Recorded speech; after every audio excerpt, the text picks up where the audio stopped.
जय हिंद प्यारे साथियों, आप सभी को नमस्कार। प्यारे बच्चों, आप सभी को बता दें कि क्रेश कोर्स का बैच जो है प्रारंभ हो चुका है और क्रेश कोर्स के बैच में प्यारे बच्चों क्रेश कोर्स का बैच प्रारंभ हो गया है और इसका प्लेलिस्ट आपको हमारे यूट्यूब चैनल पे मिल जाएगा, ठीक है ना। वहाँ से सभी क्रेश कोर्स 2025 में जितना भी क्रेश कोर्स में क्लास चलेगा उन सभी क्रेश कोर्स वीडियो को आप देख सकते हैं, ठीक है ना।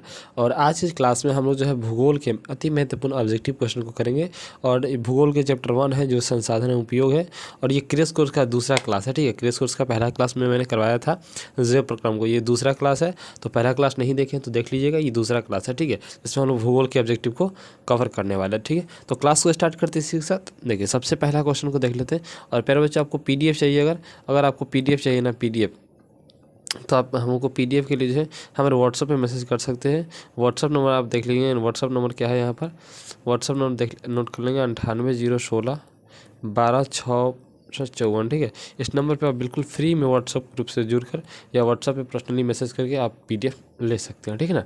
चलिए बिल्कुल फ्री में।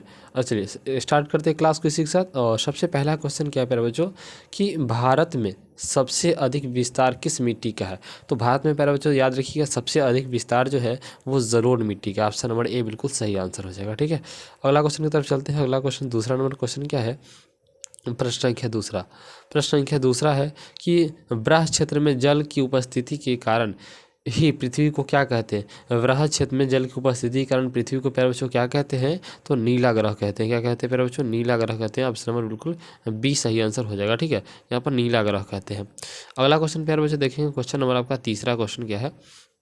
प्रश्न संख्या तीसरा है कि निम्नलिखित नदियों में से किसे बिहार का शोक कहा जाता है, ठीक है। तो बिहार का शोक जो है किसे, तो कोसी को कहा जाता है। बिहार का शोक किसे कहते हैं, कोसी को, यानी ऑप्शन नंबर बिल्कुल 80 आंसर सही हो जाएगा। फिर बच्चों अगला क्वेश्चन क्या है दोस्तों, अगला क्वेश्चन 4 नंबर प्रश्न आपका क्वेश्चन देखिए, किसने कहा संसाधन होते नहीं बनते। अति महत्वपूर्ण क्वेश्चन है, किसने कहा था संसाधन होते नहीं बनते हैं। ये प्रश्न का आंसर जीमर मैन हो जाएगा, ठीक है। कौन हो जाएगा, जीमर मैन हो जाएगा, ठीक है। जीमर मैन हो जाएगा। ऑप्शन नंबर आप बिल्कुल ए सही आंसर हो जाएगा, ठीक है। आगे बढ़ते हैं दोस्तों। अगला क्वेश्चन आपका है 5 नंबर प्रश्न को देखेंगे। प्रश्न है यूरेनियम का प्रमुख उत्पादन केंद्र कौन सा है। तो यूरेनियम का प्रमुख उत्पादन जो केंद्र है वो कौन सा है, वो आपका है डी, यानी कि जादूगोरा। क्या है, जादूगोरा है। ऑप्शन नंबर बिल्कुल डी सही आंसर हो जाएगा। प्यारे बच्चों इस क्लास में हम लोग 40 महत्वपूर्ण ऑब्जेक्टिव क्वेश्चन करेंगे और आप 40 में से आपको कितना याद था ये आप कमेंट में जरूर बताएंगे, ठीक है। अगला क्वेश्चन आपका 6 नंबर क्वेश्चन देखेंगे। 6 नंबर क्वेश्चन है प्रश्न संख्या 6, क्वेश्चन संख्या 6 है कि भारत का राष्ट्रीय पक्षी है। तो भारत का राष्ट्रीय पक्षी क्या है, आप सभी को पता होगा, मोर है। भारत का राष्ट्रीय पक्षी क्या है, मोर है। ऑप्शन नंबर बिल्कुल सी आंसर हो जाएगा, ठीक है। चलिए अगला क्वेश्चन क्या है, अगला प्रश्न आपको दिख रहा है यहाँ पर। अगला क्वेश्चन का देखिए, पीतल बनाया जाता है। तो पीतल किससे बनाया जाता है, याद रखिएगा तांबा और जस्ता से। तांबा और जस्ता से पीतल बनाए जाते हैं। ऑप्शन नंबर बिल्कुल सी आंसर सही हो जाएगा दोस्तों, ठीक है। अगला क्वेश्चन 8 नंबर प्रश्न की तरफ चलते हैं। अगला क्वेश्चन 8 नंबर है, इनमें से कौन सी प्राथमिक ऊर्जा नहीं है। प्राथमिक ऊर्जा इनमें से कौन सी नहीं है, ठीक है। तो बताना है, तो ये देखिए विद्युत जो है वो प्राथमिक ऊर्जा नहीं है, ठीक है। विद्युत जो है प्राथमिक ऊर्जा नहीं है, यानी ऑप्शन नंबर बिल्कुल सी हो जाएगा, ठीक है। ऑप्शन नंबर बिल्कुल सी आंसर सही हो जाएगा इस क्वेश्चन का। क्वेश्चन है आपको दोस्तों, क्या काली मिट्टी उपयुक्त है किसके लिए काली मिट्टी उपयुक्त है, ये आपको बताना है, ठीक है। तो ऑप्शन नंबर ए हो जाएगा कपास के लिए। ऑप्शन नंबर ए क्या हो जाएगा, कपास के लिए क्या है, काली मिट्टी उपयुक्त है। ऑप्शन नंबर ए बिल्कुल सही आंसर हो जाएगा, ठीक है ना दोस्तों। अगला क्वेश्चन है 10 नंबर, क्वेश्चन नंबर आपका 10 है, सर्वाधिक वर्षा होती है। बड़ा इंपॉर्टेंट क्वेश्चन है, सर्वाधिक वर्षा जो है कहाँ होती है, याद रखिएगा मावसी राम में होती है। मावसी राम में सर्वाधिक वर्षा होती है। ऑप्शन नंबर डी बिल्कुल सही आंसर हो जाएगा दोस्तों, ठीक है। अगला क्वेश्चन की तरफ चलते हैं। अगला क्वेश्चन आपका क्वेश्चन नंबर 11 है। क्वेश्चन नंबर 11 को देखेंगे। प्रश्न कहा जा रहा है, देखिए यहाँ पर प्रश्न है, लेटेराइट मृदा का रंग होता है। लेटेराइट जो मृदा होता है उसका रंग कैसा होता है, ठीक है। तो उसका जो रंग होता है प्यारे बच्चों याद रखिएगा, रंग जो होता है वो लाल होता है। कैसा होता है, लाल, यानी ऑप्शन नंबर बिल्कुल बी आंसर सही हो जाएगा, ठीक है ना, लाल होता है। अगला क्वेश्चन देखते हैं, क्वेश्चन नंबर 12 देखिए। क्वेश्चन नंबर 12 है कि इनमें से किस प्राकृतिक संसाधन का भंडार सीमित है। इनमें से कौन जो है प्राकृतिक भंडार है जिसका भंडार जो है वो सीमित है। संसाधन कौन सा है जिसका भंडार सीमित है। तो इसका देखिए ये जो खनिज तेल जो है ना, ऑप्शन नंबर ए जो है खनिज तेल, इसका भंडार जो है वो सीमित है, ठीक है। ऑप्शन नंबर बिल्कुल ए सही आंसर हो जाएगा दोस्तों, ठीक है ना। अगला क्वेश्चन की तरफ चलते हैं। अगला क्वेश्चन आपका 13 नंबर क्वेश्चन है, देखेंगे। प्रश्न है कि निम्नलिखित में कौन से निम्नलिखित में से कौन प्राकृतिक संसाधन नहीं है, इनमें से कौन जो है प्राकृतिक संसाधन नहीं है बच्चों, ये पूछा जा रहा है क्वेश्चन।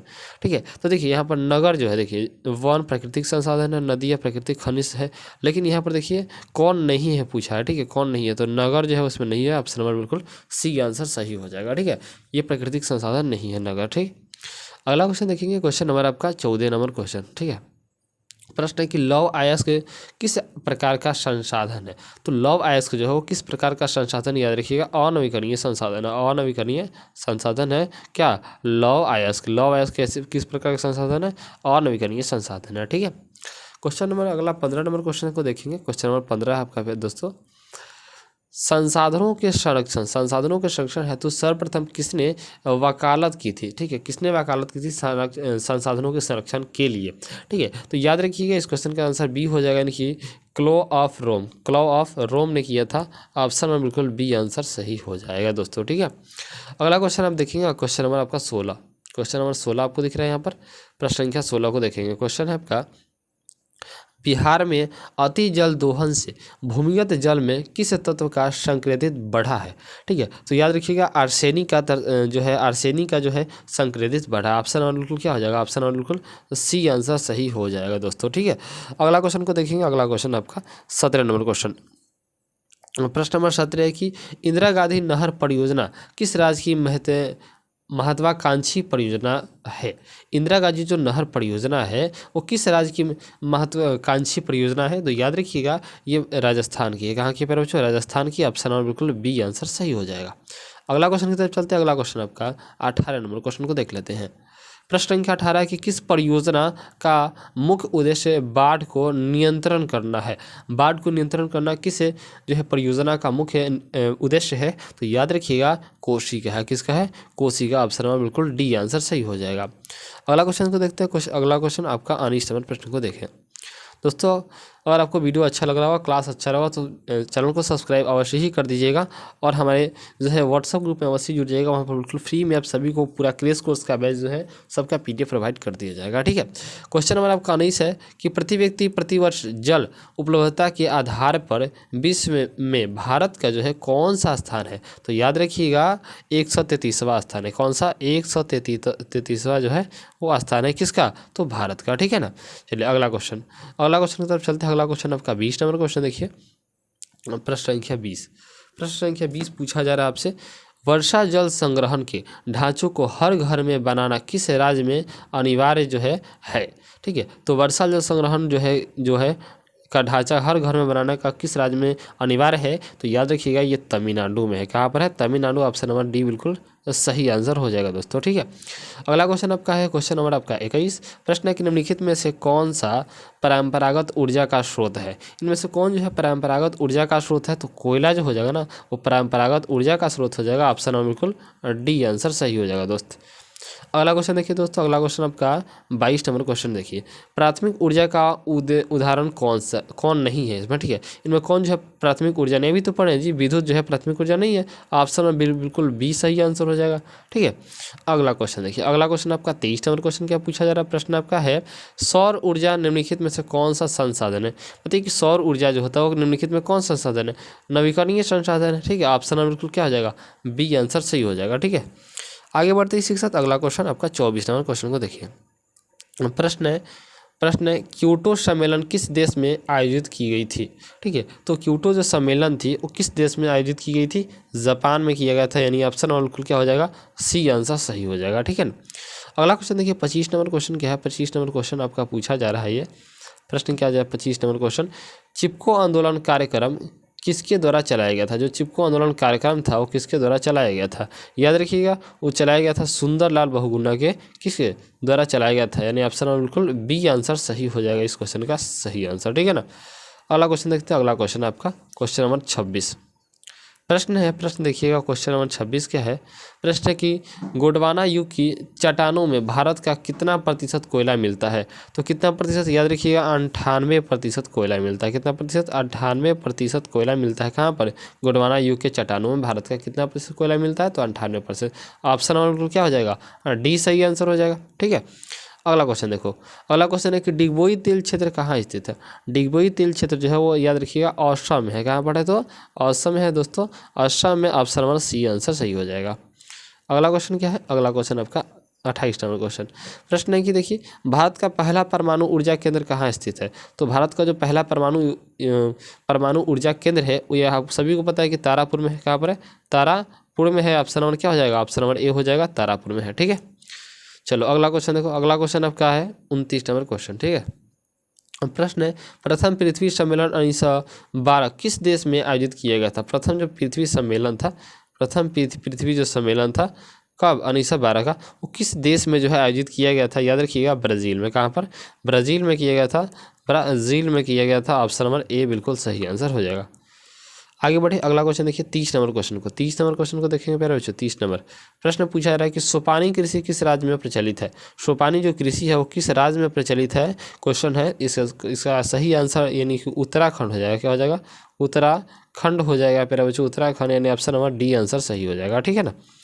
अगला क्वेश्चन देखिए, अगला क्वेश्चन आपका 31 नंबर क्वेश्चन को। ठीक है, प्रश्न पूछा क्या जा रहा है, क्वेश्चन आपसे पूछा जा रहा है मरुस्थलीय मृदा का विस्तार निम्न में से कहाँ है। मरुस्थलीय मृदा का जो विस्तार है वो कहाँ पर है, तो याद रखिएगा यानी कि बी यानी कि राजस्थान में है। कहाँ पर है, मरुस्थलीय मृदा का जो है विस्तार राजस्थान में है। ऑप्शन नंबर बी सही आंसर हो जाएगा। क्वेश्चन नंबर आपका 32 है। प्रश्न है कि मेढा को प्रजनन प्रक्रिया को बाधित करने वाला रसायन कौन सा है। तो मेढा के प्रजनन की प्रक्रिया को बाधित करने वाला रसायन जो है यहाँ पर एड्रिनल हो जाएगा। क्या हो जाएगा, एड्रिनल, यानी ऑप्शन नंबर सी हो जाएगा बिल्कुल सही आंसर।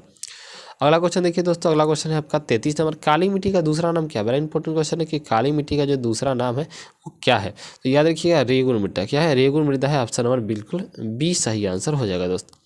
ठीक है, और आप सभी को बताते हैं कि सबका पीडीएफ चाहिए। क्रैश कोर्स बैच का जो है, क्रैश कोर्स बैच का पीडीएफ चाहिए आपको, पीडीएफ चाहिए तो आप क्या कर सकते हैं, आप सिंपली मैसेज कर सकते हैं 9801612654 इस नंबर पे, और आप पीडीएफ ले सकते हैं बिल्कुल। ठीक है, क्वेश्चन देखेंगे 31 नंबर क्वेश्चन। आपका प्रश्न है प्रायद्वीपीय भारत की नदी घाटियों में कौन सी मिट्टी मिलती है। कौन सी मिट्टी मिलती है, तो याद रखिएगा जलोढ़ मिट्टी मिलती है। ऑप्शन नंबर डी बिल्कुल सही आंसर हो जाएगा दोस्त। ठीक है, और अभी तक चैनल को सब्सक्राइब नहीं किया, चैनल को सब्सक्राइब अवश्य ही कर लीजिएगा दोस्त। ठीक है, अब देखिए क्वेश्चन, अगला क्वेश्चन है कि इनमें से कौन उपाय भूमि ह्रास के संरक्षण में उपयुक्त हो सकता है। इनमें कौन सा उपाय है जो भूमि ह्रास के संरक्षण में उपयुक्त हो सकता है, वो है आपका क्या चाहिए, बाढ़ को नियंत्रण। बाढ़ को नियंत्रण ऑप्शन नंबर बिल्कुल बी सही आंसर है। ठीक है, अगला क्वेश्चन देखिए 33 नंबर क्वेश्चन। प्रश्न क्या है कि इनमें से किस राज्य में काली मृदा पाई जाती है। किस राज्य में काली मृदा पाई जाती है, याद रखिएगा महाराष्ट्र में। कहाँ पर, महाराष्ट्र में काली मृदा पाई जाती है इनमें से। ठीक है, अगला क्वेश्चन इसमें देखिए, क्वेश्चन नंबर आपका 34 नंबर प्रश्न क्या पूछा जा रहा है। प्रश्न है पुरानी जलोढ़ मिट्टी को क्या कहा जाता है।